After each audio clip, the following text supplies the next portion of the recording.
Hello बच्चों, हम कर रहे हैं इलेक्ट्रोस्टैटिक्स। और अभी चर्चा हम लोग जो लास्ट टर्न पे कर रहे थे वो सॉलिड एंगल की थी। और आज का डिस्कशन जो है वो relation between solid angle and plane angle है कि सॉलिड एंगल और प्लेन एंगल के बीच में क्या रिलेशन है, कितना प्लेन एंगल कितना सॉलिड एंगल बनाता है। ठीक, तो आइए देखें। एक स्फीयर लिया गया है यहाँ पर, ठीक है ना, और उस स्फीयर के सेंटर से सरफेस को मिलाया गया है और ऊपर नीचे ये दो लाइनें ड्रॉ करी गई हैं और ये अल्फ़ा एंगल अपनी इस लाइन से बना रहे हैं। इस अल्फ़ा एंगल को हम लोग नाम देते हैं सेमी वर्टिकल एंगल। ये इंपॉर्टेंट टर्म्स हैं, याद होने चाहिए। ध्यान रखें कि ये अल्फ़ा एंगल पूरे के पूरे ये इस पूरे का नहीं है। ये अल्फ़ा एंगल इस बीच के हिस्से का ये आधा है, ये अल्फ़ा है, ठीक है ना। ध्यान रखें इस बात को। और इसका कुछ सॉलिड एंगल भी होगा, तो सॉलिड एंगल की भी चर्चा कर लेते हैं। इसी डायग्राम को इस हिस्से को हमने यहाँ पर बनाया। ठीक, थोड़ा सा इसको बड़ा कर लेते हैं और बड़ा करके इस हिस्से को देखते हैं। देखो गौर से, हम इस बेस लाइन से, वैसे तो इस एंगल को अल्फ़ा बोला गया था तो ये अल्फ़ा ही होना चाहिए। Let me correct it first. ये ऐसे और ये ऐसे, और इधर से इस एंगल को अल्फ़ा बोल देते हैं। अब मैं कलर चेंज करता हूँ। मैं इस बेस लाइन से थीटा एंगल ऊपर उठ जाता हूँ और थीटा एंगल उठकर और थोड़ा सा डी थीटा और ऊपर उठ जाता हूँ। डी थीटा मिलने के बाद यहाँ पे ये जो मिलेगा ये आर डी थीटा मिलेगा। क्योंकि स्फीयर का हिस्सा है, मैं इसको पूरे को अगर घुमा दूँ तो मुझे एक रिंग मिलेगी। ठीक, और अगर इस रिंग को यहाँ से देखा जाए तो ये रिंग कुछ इस तरह की दिखाई देगी।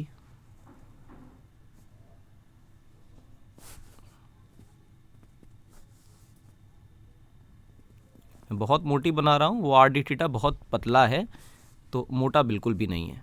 ये जो थिकनेस है, this thickness is are D theta. मैं बहुत छोटे एंगल पर गया हूँ, इसलिए ये जो इस सर्कल की रेडियस है, बेसिकली ये रेडियस अगर आर है और एंगल हमारा ये थीटा है, तो ये रेडियस जो कहलाएगी ये आर साइन थीटा बन जाएगी, परपेंडिकुलर है। तो ये जो रिंग बन रही है हमारी, इस रिंग की जो रेडियस है that is R sine theta, और आर डी थीटा तो भाई वैसे ही बहुत छोटा है। तो इस रिंग का ये जो शेडेड पोर्शन है, इस शेडेड पोर्शन का एरिया क्या होगा वो लिख लेते हैं। इस शेडेड पोर्शन का जो छोटा सा एरिया डी ए होगा उसकी वैल्यू होगी 2 पाई आर साइन थीटा, जो कि इसकी पेरीफेरी है, और इनटू आर डी थीटा ये इसकी थिकनेस है। तो पेरीफेरी यानी सरकमफेरेंस इनटू थिकनेस, ये बन गया आपका टोटल एरिया। अब इसको बराबर साइज़ पे ले आते हैं और फिर काम करते हैं। अब देखें इसको, मैं इस डी ए को इंटीग्रेट कर देता हूँ। इंटीग्रेट करने का मतलब ये हुआ 2 pi are square sine theta d theta हमारे पास है, इसको मुझे इंटीग्रेट करना है। और इंटीग्रेट कितना करना है, कहाँ से कहाँ तक करना है, सोचे ज़रा। तो मेरे हिसाब से इस ज़ीरो एंगल से हमने काम करना शुरू किया और इस अल्फ़ा एंगल तक गए।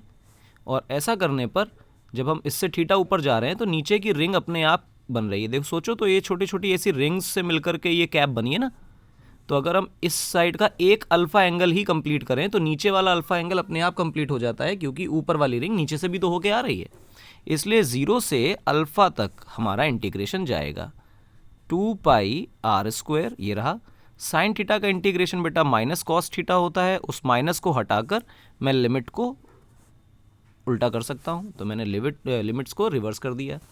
रिवर्स करते ही मेरे पास जो एरिया आएगा that is 2 pi are square, और कॉस ज़ीरो की वैल्यू बनेगी 1 माइनस कॉस अल्फ़ा, तो कॉस अल्फ़ा ही रहेगा।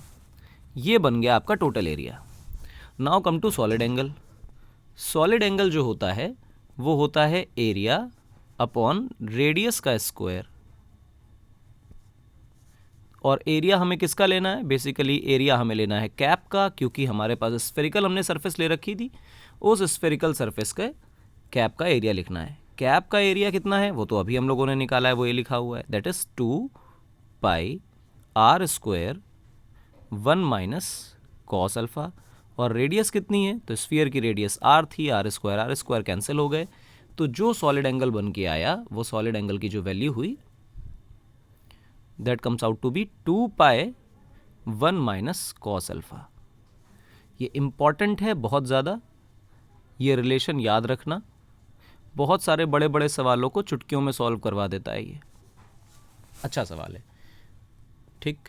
अच्छा एक बात और कि ये जो फॉर्मूला है, ये फॉर्मूला इस डायग्राम के साथ याद होना चाहिए कि अल्फ़ा एक्चुअली है क्या। ये एंगल अल्फ़ा है, तो आपको जो याद होना चाहिए वो सिर्फ फॉर्मूला नहीं है, फॉर्मूले के साथ डायग्राम। तो उसकी फ़ोटो के साथ अगर फॉर्मूला याद होगा तब तो अच्छा है, वरना गलतियां हो सकती हैं। तो ये आपको याद करना है, ठीक। 2 pi 1 minus cos alpha where alpha is the semi vertical angle. ये रिलेशन है हमारे सॉलिड एंगल और प्लेन एंगल में। आगे आते हैं, इससे रिलेटेड एक सवाल कर लेते हैं। हम लोगों ने 10th स्टैंडर्ड में TIR के बारे में ठीक से सुन रखा है, टोटल इंटरनल रिफ्लेक्शन के बारे में। नीचे कोई लिक्विड है जिसका कुछ क्रिटिकल एंगल है, मतलब कुछ ना कुछ रिफ्रैक्टिव इंडेक्स है मान लो, और उसके करस्पॉन्डिंग कुछ क्रिटिकल एंगल हो जाएगा। ये लिक्विड है और ये एयर है। तो कॉमन सेंस है कि यहाँ पर अगर मैं कोई बल्ब लगा दूंगा तो ये चारों तरफ अपनी रोशनी निकालेगा, और ये रोशनी जो है ये डेंसर मीडियम से रेयर मीडियम की तरफ भी जाएगी, और ऐसे भी जाएगी, ठीक, ऐसे भी जाएगी।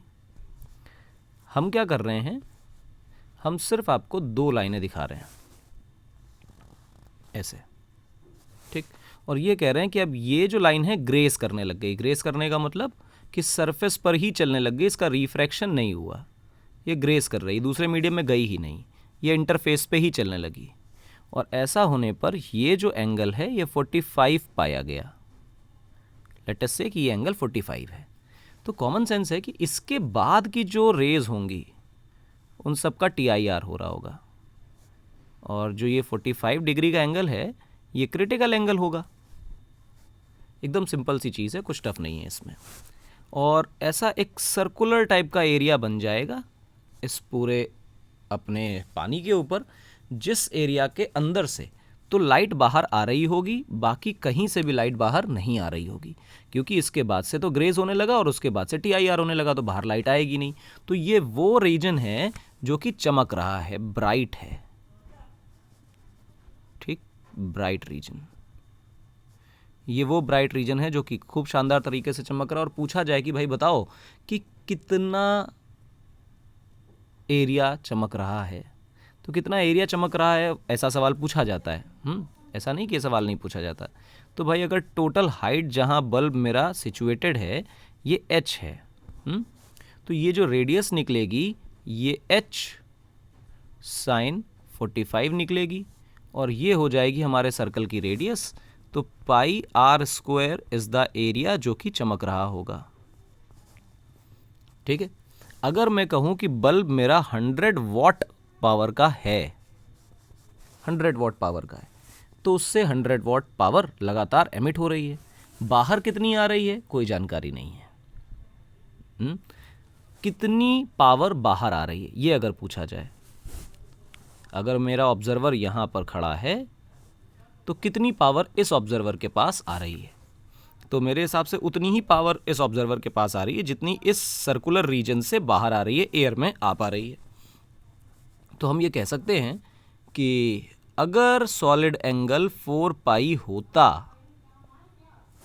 अगर सॉलिड एंगल 4 पाई होता तो पक्का पक्का जो इससे निकलने वाला फ्लक्स है, लाइट का फ्लक्स है, वो 100 वॉट का पूरा पूरा होता। यानी कि हम ऐसा कह सकते हैं कि जो ओमेगा की वैल्यू है, सॉलिड एंगल की वैल्यू है, वो 2 पाई 1 माइनस कॉस अल्फ़ा, और अल्फ़ा की वैल्यू इस पर्टिकुलर सवाल में तुमको 45 दिखाई दे रही है। ये बन गई बेटा आपकी 2 पाई 1 माइनस 1/√2, ठीक। अब गौर से देखो, अगर सॉलिड एंगल मेरा 4 पाई होता तो 4 पाई सॉलिड एंगल में 100 वॉट पावर जाती, क्योंकि 4 पाई का मतलब क्या हुआ कि सभी दिशाओं में फैलाव कर दो अपनी सरफेस का, तो 4 पाई के अंदर तो 100 वॉट पावर जाती, क्योंकि 100 ही निकल रही है। अगर एक सॉलिड एंगल होता तो 100 बाय 4 पाई वॉट पावर जाती। ठीक, मेरे पास कितना सॉलिड एंगल है, मेरे पास 2 पाई 1 माइनस 1/√2 सॉलिड एंगल है। इसमें कितनी जाती, 100/4 pi into 2 pi 1 minus 1/√2 what, इतनी पावर बाहर निकलती। काफ़ी आसान सवाल, ये सवाल वैसे लगाने में मुश्किल हो जाता, लेकिन सॉलिड एंगल से आसान हो जाता है। ठीक, तो ये 2 मिनट का क्वेश्चन है, लेकिन आना आपको ज़रूर चाहिए। ये सॉलिड एंगल की खासियत है। आइए एक सवाल और करके देखते हैं। एक सवाल हम लोगों ने ऐसा किया था कि एक डिस्क रखी थी, याद होगा, ये क्लास में हमने किया था, इंटीग्रेशन से किया था। ये r रेडियस की डिस्क है, ये इसकी एक्सिस है। एक्सिस पर किसी a दूरी पर एक चार्ज है q, और पूछा जा रहा है कि कितना फ्लक्स इससे गुजरेगा। तो मैं सिर्फ ऊपर वाला एंगल नाप लेता हूँ alpha, let us say this angle is alpha, no issues. तो कितना फ्लक्स जाएगा, मेरे हिसाब से अगर 4 पाई मेरे पास सॉलिड एंगल होता, तो 4 पाई तो मतलब चारों दिशाओं का हो गया, एक स्फीयर बन गया, बेसिकली एक क्लोज सरफेस बन गई, और किसी भी क्लोज सरफेस से जो फ्लक्स जाता है वो q/ε0 जाता है। 4 पाई होता तो इतना जाता। अगर एक सॉलिड एंगल होता तो कितना जाता, q/ε0 इंटू 1/4 पाई, डिवाइड कर देंगे भाई। ओमेगा सॉलिड एंगल होता तो कितना फ्लक्स जाता, तो q/4 पाई ε0 इंटू ओमेगा, इतना फ्लक्स जाता। अब बस ये पता कर लें कि इस अल्फ़ा एंगल के करस्पॉन्डिंग इस q के अबाउट मेरी ये सरफेस कितना सॉलिड एंगल सबटेंड कर रही है। तो सॉलिड एंगल का फॉर्मूला बन जाएगा 2 पाई 1 माइनस कॉस अल्फ़ा। तो बेसिकली यहाँ पर पुट कर दीजिए q/4 पाई ε0 into 2 pi 1 minus cos alpha. ये हो गया भाई टोटल फ्लक्स, जो कि अपने ओमेगा सॉलिड एंगल से निकल रहा है। पाई से पाई कैंसिल, 2 से 2 कैंसिल, तो ये बचा बेटा q/2 ε0, और फिर अंदर बचा 1 माइनस, यहाँ से अगर मैं कॉस अल्फ़ा की वैल्यू लिखना चाहूँ तो cos alpha is base upon hypotenuse. इस फॉर्मूले में, इस ट्राइंगल में आप देखिए कि ट्राइंगल में आपको बेस दिख रहा है a और हाइपोटेन्यूज दिख रहा है a² प्लस r² की पावर 1/2। ठीक, तो कॉस अल्फ़ा की वैल्यू बन गई a/√r² प्लस a²। पुट कर दें यहाँ पे a/√r² प्लस a²। ये क्लास का वही लेक्चर है, ये क्वेश्चन है जो हम लोगों ने क्लास लेक्चर में लास्ट टर्म पे किया था, और ये सवाल आप देख लीजिए, काफ़ी बड़ा सा हुआ था इंटीग्रेशन से, और फिलहाल जो हम लोगों ने सॉलिड एंगल मेथड से किया है 2 मिनट में हो गया है ना। तो बस इतना है कि थोड़ा प्रैक्टिस से ये क्लिक करना चाहिए कि कब हमें कौन सा कंसेप्ट अप्लाई करना है, कहाँ कहाँ हम कर सकते हैं। ढूंढ अगर पाए कि कहाँ हम अपना कंसेप्ट अप्लाई कर सकते हैं तो बड़ी आसानी से काम हो जाएगा। खैर, एक एप्लीकेशन ऑफ गॉस लॉ की थोड़ी बहुत चर्चा कर लें। ठीक,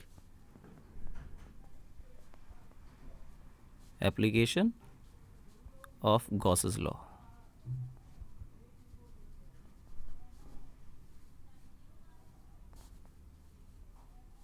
एप्लीकेशन ऑफ गॉसेस लॉ, देखो भाई, पहला क्या है कि गॉस लॉ की मदद से कूलम्स लॉ को प्रूव करना। Electric field due to a point charge, ये गॉस लॉ से कैसे निकाला जाएगा। ध्यान रखना, गॉस लॉ लॉ है, इट इज़ एप्लीकेबल एवरीवेयर। बस इतनी सी बुराई है कि ये बहुत सिमेट्रिक जो सिचुएशंस होती हैं वहाँ पर इससे कैलकुलेशन करना आसान होता है, हम वैल्यूज़ निकाल सकते हैं। नॉन सिमेट्रिक केसेस में गॉस लॉ एप्लीकेबल है, बिल्कुल करेक्ट है, हम कैलकुलेशन नहीं कर सकते हैं। हर पॉसिबल कैलकुलेशन हमारे लिए गॉस लॉ के साथ बहुत कन्वीनियंट नहीं है, इसलिए हम कोशिश करते हैं कि बहुत सिमेट्रिक केसेस पे ही काम करें। ठीक, ये तो हम लोगों ने गॉस लॉ के इस्तेमाल से निकाला, इसी को बोलते हैं कूलम्स लॉ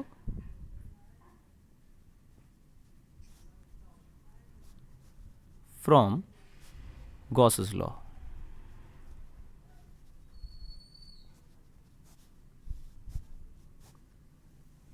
ये दो बातें आती हैं। तो खैर देखते हैं, मैं थोड़ा सा इसको साइज़ को बड़ा कर लूँ, फिर बात करते हैं।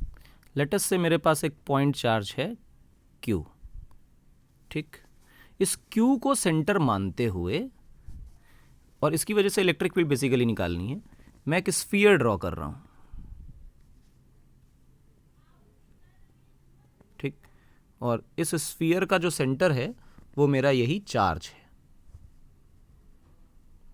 हाँ आप सही है, ये स्फीयर का जो सेंटर है वो मेरा चार्ज है, ये हो गया। अब इसकी जो रेडियस है वो r है, ये भी r, ये भी r, तो सारी रेडियस r ही होती हैं। खैर ये r है, ठीक है। अब गौर से देखो, इस चार्ज के लिए सिमेट्री आर्ग्यूमेंट्स का इस्तेमाल करते हैं। हम कूलम्स लॉ को प्रूव कर रहे हैं, इसलिए कूलम्स लॉ के आर्ग्यूमेंट का इस्तेमाल बिल्कुल भी नहीं करेंगे। ये जो इमेजिनरी सरफेस हमने बनाई है इसको हम गॉसियन सरफेस बोलते हैं, ये हम क्लास में भी कर चुके हैं जब हम फ्लक्स के सवालों को कर रहे थे, ठीक। अब गौर से देखो कि इस जगह पर ये r सेपरेशन पर है, ये पॉइंट भी r सेपरेशन पर है, ये पॉइंट भी r सेपरेशन पे है, और इस पेरीफेरी के सारे पॉइंट्स हमारे पॉइंट चार्ज से r सेपरेशन पर ही हैं। इलेक्ट्रिक फील्ड को मीडियम पर, सेपरेशन पर और चार्ज के मैग्नीट्यूड पर डिपेंड करना चाहिए। मीडियम एक ही है, हम वैक्यूम मान के चल रहे हैं, चार्ज का मैग्नीट्यूड इज कांस्टेंट, और जिन पॉइंट्स पर हम इलेक्ट्रिक फील्ड निकाल रहे हैं इस गॉसियन सरफेस पर, इनके सारे पॉइंट्स इस गॉसियन सरफेस के, स्फेरिकल सरफेस के हमारे पॉइंट चार्ज से r सेपरेशन पे हैं। तो इलेक्ट्रिक फील्ड का जो मैग्नीट्यूड है वो इस सारे पॉइंट्स पर बराबर होना चाहिए, और एक ही डायरेक्शन पॉसिबल है कि electric field must be radially outward, क्योंकि वही एक ऐसी डायरेक्शन होगी जिसके कंपैरिजन में कोई दूसरी डायरेक्शन नहीं होगी। जैसे एक एग्जांपल के तौर पे आप समझें कि मैंने कहा कि पॉइंट चार्ज सेंटर पे रखा है और यहां पर इसकी वजह से इलेक्ट्रिक फील्ड इधर होगी। अगर ये आर्गुमेंट है तो कोई बच्चा ये कह सकता है इसके ऑपोजिट क्यों नहीं? अगर ऐसी है तो इस डायरेक्शन में क्या बुराई है, और अगर ऐसी है तो इस डायरेक्शन में क्या बुराई है? क्यों इलेक्ट्रिक फील्ड कोई एक पर्टिकुलर डायरेक्शन चूज करे?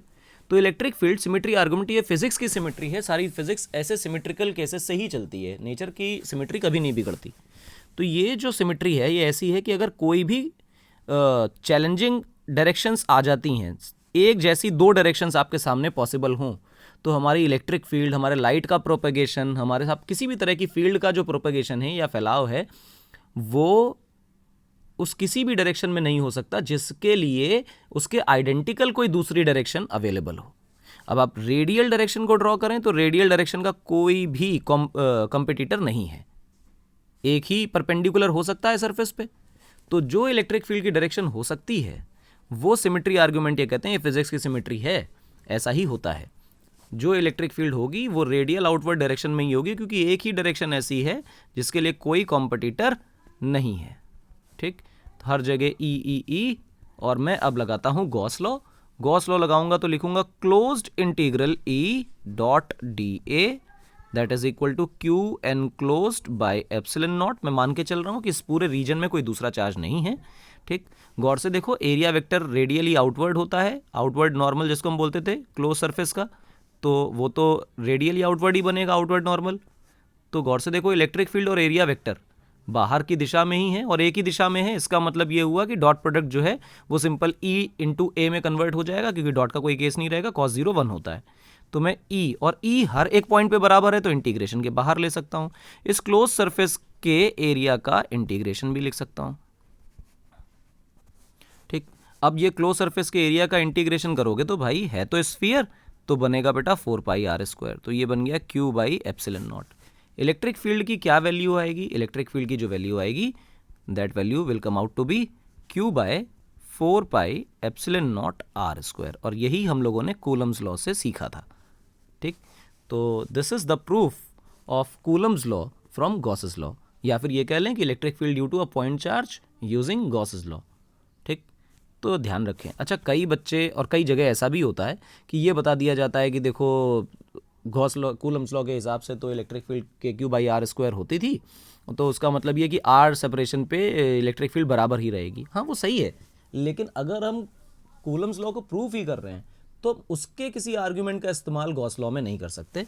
हमें चाहिए कि हम ऐसे सिमेट्री आर्ग्यूमेंट का इस्तेमाल करें जिसका कूलम्स लॉ से कोई लेन देन नहीं है। तो इलेक्ट्रिक फील्ड का मैग्नीट्यूड इस स्फेरिकल सरफेस पे बराबर होना सिमेट्री आर्ग्यूमेंट है। इलेक्ट्रिक फील्ड की डायरेक्शन रेडियली आउटवर्ड होना कूलम्स लॉ से नहीं आया है कि प्लस चार्ज की स्फेरिकली सिमेट्रिक होती है, होती नहीं है, वहाँ से नहीं लिखा हम लोगों ने यहाँ पर। अब गॉस लॉ में यहाँ पर हमने क्या किया, सिमेट्री आर्ग्यूमेंट लगाया कि रेडियल आउटवर्ड के अलावा कोई भी डायरेक्शन के कंपटीशन में दूसरी डायरेक्शन अवेलेबल है। फिजिक्स में सिमेट्री ये कहती है कि कहीं भी दो डायरेक्शन ऐसी कॉम्पिटिटिव अवेलेबल हों जो आइडेंटिकल हों, तो ऐसे किसी प्रोपेगेशन को ना फील्ड ना लाइट ना कोई फिनोमेना इनको फॉलो नहीं करता है, जो बिल्कुल यूनिक डायरेक्शंस होती हैं, किसी भी चीज़ का प्रोपेगेशन उसी दिशा में होता है। ठीक, इन आर्ग्यूमेंट्स का इस्तेमाल करके we have proved electric field due to a point charge using Gauss law. अगली कहानी क्या है? अगली स्टोरी है इनफाइनाइट वायर की electric field. Electric field due to infinite wire using Gauss's law. ध्यान रखना, इनफाइनाइट वायर की तो हम गॉस लॉ से निकाल रहे हैं, पर अगर फाइनाइट वायर की आ जाए तो हम गॉस लॉ से नहीं निकाल सकते। क्या गॉस लॉ में कोई बुराई है या कमी है? बिल्कुल नहीं, गॉस लॉ हमेशा वैलिड है। बस वही बात कि हमारे लिए फाइनाइट वायर की इलेक्ट्रिक फील्ड को कैलकुलेट करना गॉस लॉ के हिसाब से इज नॉट पॉसिबल। ठीक, और मैं इसको यहाँ से भी नीचे ऐसे कर देता हूँ, ऊपर भी इन्फिनिट नीचे भी इन्फिनिट, और इस पर जो चार्ज डेंसिटी है that is lambda coulomb per metre. मैं इससे परपेंडिकुलरली किसी डी डिस्टेंस पर जाता हूँ और एक अपने वायर को सेंटर मानते हुए एक सर्कल ड्रॉ करता हूँ, और इस सर्कल से एक इस तरह का सिलेंडर बना लेता हूँ। ठीक, सिलेंडर की जो हाइट है उसको मैं h बोल देता हूँ। अब गौर से देखें, इनफाइनाइट वायर है तो मैं किसी भी दिशा में किसी भी हाइट पर अपने इस सिलेंडर को ले लेता, थोड़ा ऊपर ले लेता, थोड़ा नीचे ले लेता, तो भी ये ऊपर से तब भी इनफाइनाइट रहता और नीचे से भी इनफाइनाइट ही रहता, कोई फ़र्क नहीं पड़ता है इसको। ठीक, अब एक बात और कि जो भी इलेक्ट्रिक फील्ड होनी है वो इस इनफाइनाइट वायर की इस गॉसियन सरफेस पर परपेंडिकुलर टू सरफेस यानी परपेंडिकुलर टू वायर ही होनी है। क्योंकि अगर हम ये कह दें कि कोई इलेक्ट्रिक फील्ड ऐसे होगी तो इसके कंपटीशन में एक डायरेक्शन इधर भी आती है, और वो बिल्कुल कॉम्पिटिटिव डायरेक्शंस में इलेक्ट्रिक फील्ड नहीं होती हैं। अगर कोई भी कॉम्पिटिटिव डायरेक्शन पॉसिबल है तो मेरे लिए एक ही डायरेक्शन ऐसी है जो कि कॉम्पिटिटिव नहीं है, और वो है परपेंडिकुलर टू सरफेस। ठीक, ये विशेष ध्यान रखें, ये इलेक्ट्रिक फील्ड। दूसरी बात, चार्ज डेंसिटी कांस्टेंट है। दूरी अगर मैंने इस पूरे सरफेस की दूरी हमारे चार्ज्ड वायर से d है, तो इस पूरे वायर पे इस वायर की वजह से इस सरफेस पे जो इलेक्ट्रिक फील्ड का मैग्नीट्यूड है वो बराबर ही होने वाला है, दैट इज E। ठीक, और एरिया वेक्टर को देखो तो वो भी रेडियल आउटवर्ड ही निकलेगा इस तरह से। तो मैं देखूं, और इस जो ये फ्लैट सरफेस है, इस फ्लैट सरफेस का एरिया वेक्टर ऐसे होगा, नीचे वाली फ्लैट सरफेस का एरिया वेक्टर नीचे होगा। ठीक, मैं closed integral E dot dA लगाने की कोशिश करता हूँ, और इसकी वैल्यू लिखता हूँ Q enclosed by epsilon naught. ये जो क्लोज्ड सरफेस की बात हो गई, ये दो तरह की सरफेसेस मेरे सामने हैं। एक तो है फ्लैट सरफेसेस, ये वाली और नीचे वाली, और एक है कर्व्ड सरफेस। ठीक, फ्लैट सरफेस की वजह से जो फ्लक्स है वो तो ज़ीरो होने वाला है, क्योंकि इलेक्ट्रिक फील्ड जो है वो ऐसे है और एरिया वेक्टर जो है ऐसे, और दोनों के बीच में 90 डिग्री का एंगल है, और E डॉट डी ए यानी E D A cos theta cos 90 की वैल्यू ज़ीरो हो गई। ठीक, और कर्व सरफेस की वजह से जो आएगा वो इलेक्ट्रिक फील्ड तो कांस्टेंट है, इसलिए इंटीग्रेशन के बाहर भी आ जाएंगे, और सिर्फ डीए का इंटीग्रेशन करेंगे तो डीए के इंटीग्रेशन में कर्व सरफेस एरिया का फॉर्मूला होता है 2πr इंटू एच। ठीक, और कॉस जीरो की वैल्यू 1 है, क्योंकि एरिया वेक्टर और इलेक्ट्रिक फील्ड एक ही दिशा में है कर्व सरफेस के लिए, तो कॉस जीरो की वैल्यू तो 1 हो गई। क्योंकि आप इसको लिखेंगे ना तो लिखेंगे E into A into cos zero, cos zero की वैल्यू हो गई 1, और ये ए की वैल्यू कर्व सरफेस एरिया के लिए, ये वैल्यू बन गई बेटा Q अपॉन एप्सिलॉन नॉट, या Q enclosed upon epsilon not. अब मेरे लिए जो इलेक्ट्रिक फील्ड की वैल्यू है वो कितनी है, गौर से देखें, वो है Q enclosed by 2π epsilon naught R into h. ठीक, ये क्यू एनक्लोज्ड कितना है ये पता चल जाए तो बात बन जाए। देखो क्यू एनक्लोज्ड का मतलब हमारी गॉसियन सरफेस के अंदर कितना चार्ज है। गॉसियन सरफेस के अंदर उतना चार्ज है जितना कि गॉसियन सरफेस के अंदर वाले वायर में है। अच्छा, वायर की हाइट कितनी है, वायर की लेंथ कितनी है, h, और 1 मीटर में कितना चार्ज है, लैम्डा। तो टोटल चार्ज कितना हुआ, लैम्डा इंटू एच। तो Q enclosed comes out to be lambda into H divided by 2 pi epsilon naught R into H. H से एच कैंसिल हो गया, ये वैल्यू बन गई lambda by 2 pi epsilon naught R लिखा था मैंने, रेडियस की जगह मैंने डी लिखा था। तो जहाँ जहाँ भी आर लिखा है उसको डी कर लो, क्योंकि मैंने रेडियस की जगह डी लिखा हुआ है। ठीक, तो नॉट एन इशू, डी लिखो आर लिखो एक ही बात है, बट क्योंकि मैंने डी लिखा है इसलिए मैं इसको डी लिख देता हूँ। ठीक, ये इलेक्ट्रिक फील्ड बन गई। यही हमने सीखी है, कूलम्स लॉ जब पढ़ा था तो वहाँ पे भी इंटीग्रेट करके निकाला था केस बना करके, तो ये भी हो गया। ठीक है, आसान है, कुछ टफ नहीं है। ऐसे ही सिमेट्री आर्गुमेंट्स का इस्तेमाल करके चीज़ों को आसानी से किया जा सकता है। मैं एक काम करता हूँ, अभी तक तो हम लोगों ने वायर किया, पर वायर की ये बात नहीं बताई कि वायर हॉलो है या वायर सॉलिड है, भरा हुआ है अंदर से, ये दोनों बातें नहीं बताई हैं। ठीक, इलेक्ट्रिक फील्ड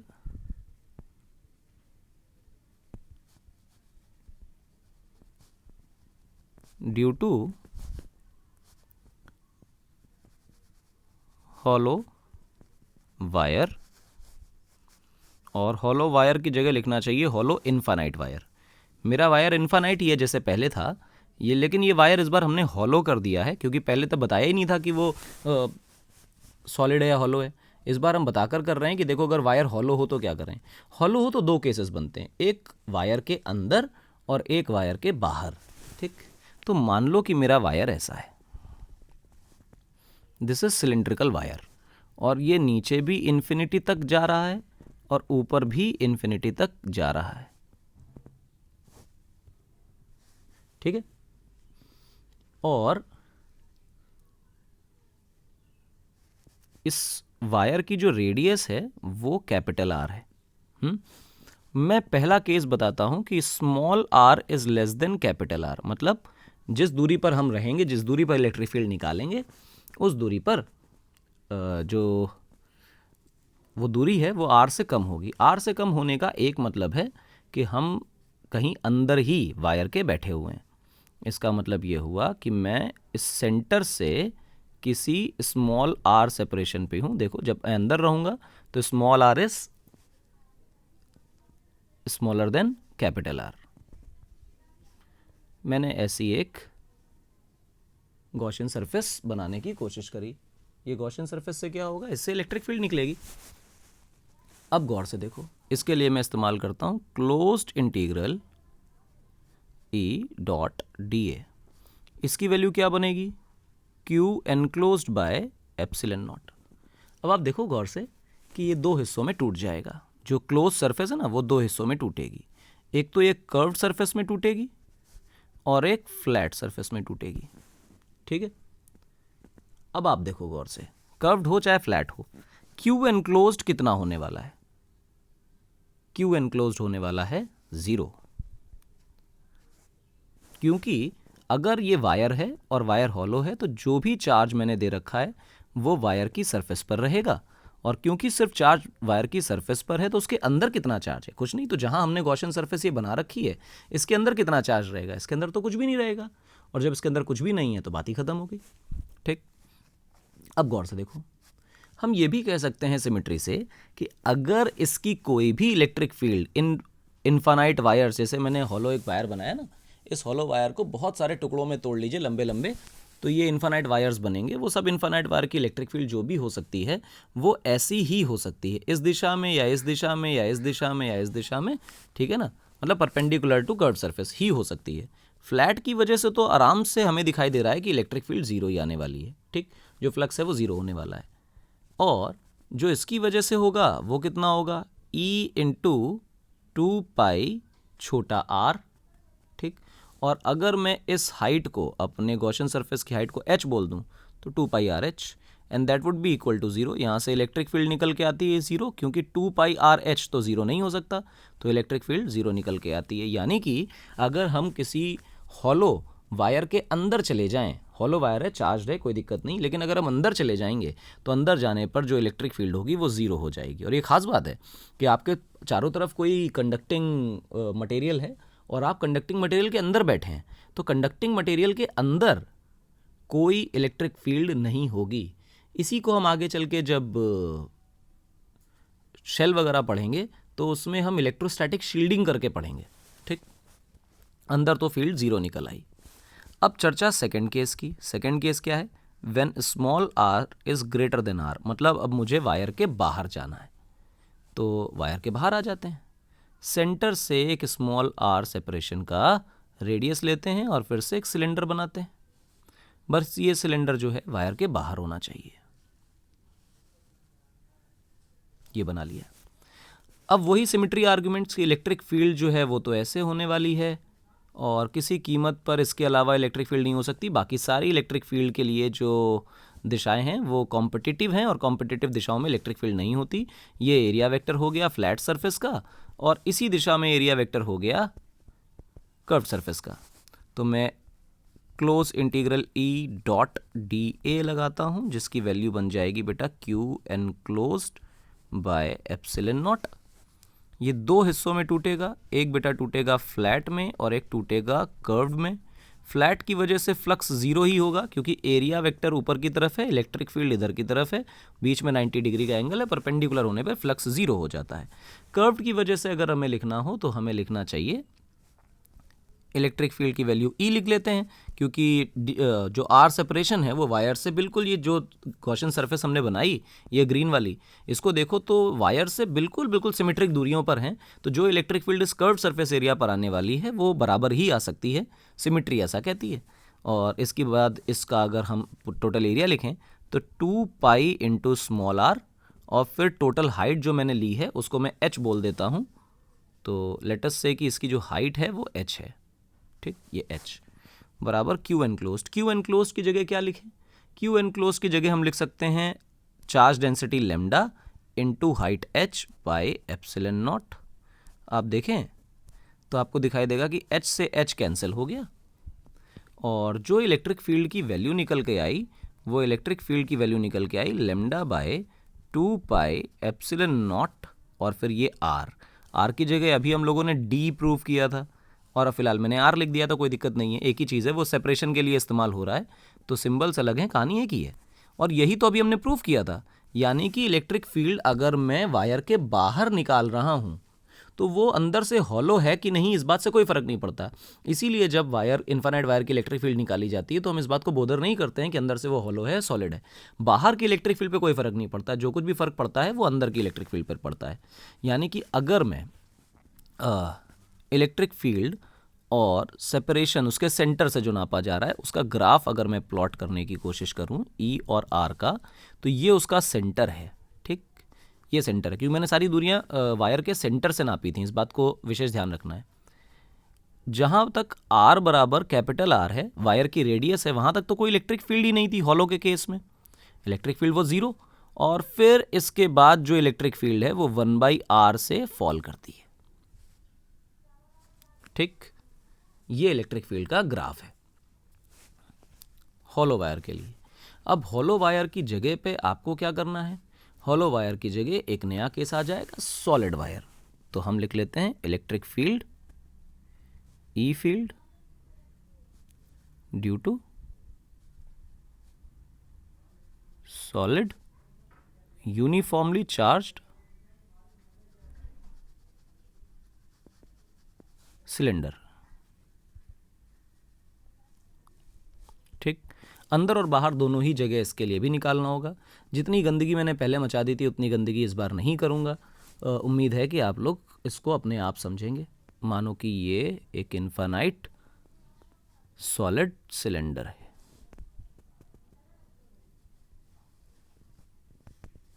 और इसकी जो रेडियस है उसको मैं आर लिख रहा हूँ। ठीक, सॉलिड है तो थोड़ा सा सॉलिड की फील भी दे दें। ये सॉलिड है भाई, देखो हैं पूरे में मटेरियल भरा हुआ है, नॉट एन इशू, आसानी से काम हो रहा है। ये है। अब चलिए देखिए अंदर के लिए बात करते हैं। ठीक, पहला case small R is smaller than capital R, मतलब हम वायर के अंदर रहने वाले हैं। अब मुझे कोई कलर दूसरा लेना चाहिए, मैं किसी आर रेडियस का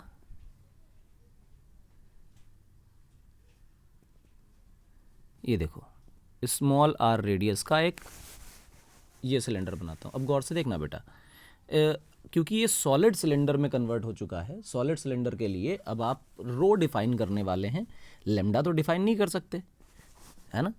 तो इसके लिए जो आप चार्ज डेंसिटी बोलेंगे वो बोलेंगे volume charge density, that is rho, and rho coulombs per metre cube, ये चार्ज डेंसिटी इसके लिए हो जाएगी, ना कि लेमडा रहेगी। तो ये एक बुराई है, ठीक। अच्छा, बहुत बढ़िया। अब इसके लिए आप बात करें, closed integral E dot D A is equal to Q enclosed by epsilon naught, ये तो बनने वाला है, ठीक। अब ये जो बनेगा वो क्या होगा, गौर से देखो, इसके फिर से वही दो बातें, एक तो ये फ्लैट सरफेस की बात होगी और एक कर्व सरफेस की बात होगी।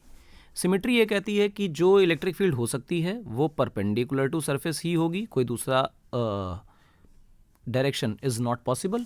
तो फ्लैट की वजह से तो ज़ीरो हो गया, क्योंकि फ्लैट का जो एरिया वेक्टर है वो परपेंडिकुलर टू सरफेस है, वो इलेक्ट्रिक फील्ड इधर है, तो दोनों के बीच में कितना एंगल है, 90 का, तो फ्लैट की वजह से ज़ीरो।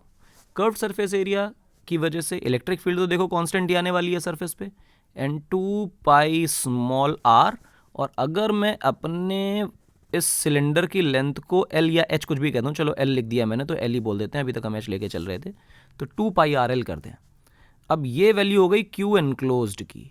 क्यू एनक्लोज्ड क्या होगा, volume charge density into total volume of the cylinder upon epsilon naught. Rho तो रो ही रहा, और जितना वॉल्यूम मेरी गॉसियन सरफेस के अंदर है, तो मेरी गॉसियन सरफेस के अंदर कितना वॉल्यूम है, ये शेडेड वाला, ये, तो ये कितना है, इसका वॉल्यूम कैसे लिखेंगे भाई, वॉल्यूम लिखेंगे हम लोग, याद करो, पाई आर स्क्वायर, ठीक, इनटू एल, ठीक, अपॉन एप्सिलॉन नॉट, ये इसका वॉल्यूम हो गया पाई आर स्क्वायर एल। और सिलेंडर का वॉल्यूम सबको याद है, कोई बड़ी बात नहीं उसमें है। देखो एल से एल कैंसिल, आर से आर कैंसिल, पाई से पाई कैंसिल, तो इलेक्ट्रिक फील्ड की जो वैल्यू बनेगी वो बनेगी rho R by 2 epsilon naught, and this is one of the most important formulas. अगर आप नीट की जेईई की तैयारी कर रहे हैं तो इस सेगमेंट से जो सबसे इंपॉर्टेंट फार्मूला बनेगा, जिस पे सवाल गलत होते हैं बच्चों के, क्योंकि ऐसा नहीं कि दूसरे इंपॉर्टेंट नहीं है, दूसरे सवाल अगर आते हैं तो सही हो जाते हैं, क्योंकि बच्चों को चीज़ें याद रहती हैं। ये फार्मूलाज ऐसे हैं अभी जो करा रहा हूँ कि बच्चों को याद नहीं रहते हैं, और सिर्फ फार्मूला ना याद होने की वजह से गलतियाँ हो जाती हैं बच्चों से। तो ये एक इम्पॉर्टेंट बात है। ये कब के लिए है, ये वायर के अंदर रहने के लिए है। अब वायर के बाहर के लिए बातें करें, चलो वायर के बाहर के लिए बातें करते हैं। मैं ज़रा पीला कलर ले लूँ, तो सेंटर से स्मॉल आर रेडियस का एक सिलेंडर ड्रॉ करें। ध्यान रखें, सब कुछ बनते हुए समझ आता है, बनने के बाद नहीं आता है। अरे ये तो वही वायर हो गया, अंदर से हॉलो या सॉलिड है, क्या फ़र्क पड़ता है, ये तो कुछ उस तरह की चीज़ बन गई जैसे पहले बनी हुई थी। हाँ, तो हम क्या लिखें, हम लिखते हैं second case, R is greater than capital R, and that is closed integral E dot D A, ये पहले जैसा ही केस बन गया है, Q enclosed by epsilon naught. और अब आप एक काम करें, इस ई डॉट डी ए को दो पार्ट्स में तोड़ दें, one is flat surface and one is curved surface. Again आप वही आर्ग्यूमेंट अप्लाई करिए कि जो फ्लैट सरफेस का सरफेस एरिया है वो ऐसे है, और जबकि इलेक्ट्रिक फील्ड तो सिमेट्री से ऐसा ही होने वाली है, दोनों के बीच 90 डिग्री का एंगल है, तो flux through the flat surface is zero, and E dot D A ही तो हमें करना है फ्लैट के लिए, वो जीरो हो जाएगा। कर्व्ड सरफेस एरिया के लिए आप लिखेंगे E into 2 pi R L, ठीक, and that would be equal to Q enclosed by epsilon naught, और क्यू एनक्लोज की जगह लिखेंगे rho into pi capital R square L. ये कैपिटल आर क्यों लिखा सर आपने, कैपिटल आर इसलिए लिखा कि जब आप इस पीले वाले के लिए देखोगे तो जो चार्ज है वो चार्ज तो सिर्फ इस कैपिटल आर तक ही है ना, इतने ही एरिया में तो चार्ज है, इसके बाद जो बाहर चले गए यहाँ पे थोड़ी कोई चार्ज है। तो चार्ज तो सिर्फ अंदर वाले सरफेस के हिसाब से ही लिखा जाएगा ना, तो टोटल चार्ज तो सिर्फ अंदर का ही है जितने में वायर है। क्योंकि ऐसा तो नहीं कि वायर के बाहर तुम कितना भी दूर तक चले जाओ और वहाँ से गॉसियन सरफेस सिलेंड्रिकल बना लो, तो क्या तुम टोटल चार्ज लिखने के लिए गॉसियन सरफेस का एरिया लिखोगे? नहीं। वॉल्यूम लिखोगे उसका? बिल्कुल नहीं। किसका लिखोगे? जिस वॉल्यूम में चार्ज है, और वो volume must lie inside our Gaussian surface. वो गॉसियन सरफेस के अंदर लाई करना चाहिए, और गॉसियन सरफेस के अंदर जितने वॉल्यूम में चार्ज है उतना वॉल्यूम मुझे लिखना है। गॉसियन सरफेस के अंदर आप देखें, दिस इज द वॉल्यूम जहां पर चार्ज है, तो मुझे इसका वॉल्यूम लिखना था, तो that is pi are square L. ठीक, नाउ एल एल कैंसिल हो गए, पाई पाई कैंसिल हो गए, तो जो मेरे पास इलेक्ट्रिक फील्ड का फॉर्मूला बन के आएगा वो बन के आएगा rho R square by 2r epsilon naught. ये इलेक्ट्रिक फील्ड का फॉर्मूला है। इस इलेक्ट्रिक फील्ड के फॉर्मूला को देखो, अभी तक सर आप कह रहे थे कि जो बाहर की इलेक्ट्रिक फील्ड होती है वो अंदर चार्ज हॉलो है वायर या सॉलिड ऐसे इंडिपेंडेंट होती है, उससे फ़र्क नहीं पड़ता है, ये है वो है। यहाँ की इलेक्ट्रिक फील्ड तो 2k लैम्डा बाई आर नहीं आ रही है, ये lambda by 2 pi epsilon naught R नहीं आ रही है। यहाँ की इलेक्ट्रिक फील्ड तो कुछ और आ रही है, कुछ और नहीं आ रही है। बेसिकली ये रो में है और पहले किस में था? लैम्डा में था। तो रो और लैम्डा की कुछ दोस्ती है। वो दोस्ती क्या है मैं थोड़ा सा नीचे से बताता हूँ। ठीक, रो और लैम्डा का relation. Let me show you the relation of rho and lambda. तो लेट अस से ये एक स्फेरिकल टाइप सिलेंड्रिकल टाइप की बॉडी है जिस पर चार्ज डेंसिटी मान लो कि रो है, और इसकी हाइट अगर एल है और इसकी रेडियस अगर आर है, तो मुझे कहना चाहिए rho into pi are square into L, this is Q total. ठीक, volume into charge, charge density, ये टोटल चार्ज है। लैम्डा की वैल्यू होती है टोटल चार्ज अपॉन लेंथ। तो भाई टोटल चार्ज कितना है? Rho into pi are square L और डिवाइडेड बाई एल, ये कट गया, तो लेम्डा और रो में ये रिलेशन आ गया। तो रो की वैल्यू क्या बनेगी? Lambda by pi are square, बन गई रो की वैल्यू। अब इस रो की वैल्यू को जरा ऊपर वाले फॉर्मूले में सब्स्टिट्यूट कीजिए, तो इलेक्ट्रिक फील्ड का फॉर्मूला क्या बन जाएगा? देखो गौर से, पहले रो की वैल्यू रख देते हैं ना। तो रो की वैल्यू रहेगी lambda by pi are square. अब ऊपर है आर स्क्वायर, नीचे है 2r एप्सिलॉन नॉट। देखो गौर से, आर स्क्वायर से R square cancel, electric field comes out to be lambda by 2 pi epsilon naught R. अरे ये तो वही आ गई, हाँ वही आ गई। तभी कहा था कि इलेक्ट्रिक फील्ड जो चार्ज वायर के बाहर होती है वो इस बात पे डिपेंड नहीं करती है कि अंदर चार्ज जो वायर है वो हॉलो है या सॉलिड है। इसी वजह से जो बोर्ड लेवल की किताबें होती हैं उनमें क्योंकि अंदर और बाहर दोनों के केसेस नहीं प्रोवाइडेड होते हैं, और बोर्ड में पूछा भी बहुत रेयर ही जाता है या शायद नहीं ही जाता है, तो किताबों में भी लिखा नहीं मिलता है कि अंदर से क्या बाहर से क्या। इसलिए बाहर की इलेक्ट्रिक फील्ड जो लिखी होती है वो independent of nature of cylinder है कि वो हॉलो है या सॉलिड है, इसलिए वो एक ही आनी है, तो एक ही लिखी होती है। पर जानकारी बच्चों को देनी बहुत ज़रूरी है, इसलिए ये चीज़ पढ़ा दी है। ठीक है, और लेम्डा और रो निकालने का जो रिलेशन मैंने यहाँ पे तरीका यूज़ किया है वो तरीका आप लिखिए। टोटल चार्ज निकालिए, लेंथ से डिवाइड कर दीजिए, लेम्डा बन जाएगा, एरिया से डिवाइड कर दीजिए तो वो सिग्मा बन जाएगा। ठीक, तो सिग्मा और रो का रिलेशन, रो और लेम्डा का रिलेशन, सिग्मा और लेम्डा का रिलेशन इस तरह निकाला जा सकता है। तो चलो भाई, दो तरह की इलेक्ट्रिक फील्ड निकल के आई, एक तो ये 2k लेम्डा बाई आर और एक ये ऊपर निकल के आई थी रो आर बाई 2 एप्सिलॉन नॉट। गौर से देखो, रो आर बाई 2 एप्सिलॉन नॉट का मतलब क्या है? इसकी पावर 1 इसकी पावर 1, मतलब लीनियर रिलेशन है, लीनियर रिलेशन है। मतलब इलेक्ट्रिक फील्ड सेंटर से लेकर के सरफेस तक लीनियरली बढ़ रही है और उसके बाद वो 1 बाई आर से घट रही है, यानी कि रेक्टेंगुलर हाइपरबोला। यानी कि अगर मैं सॉलिड सिलेंडर के लिए ग्राफ बनाऊं तो साफ दिखाई देता है कि जो ग्राफ होगा वो कुछ इस प्रकार का होगा। ये E है और ये R है।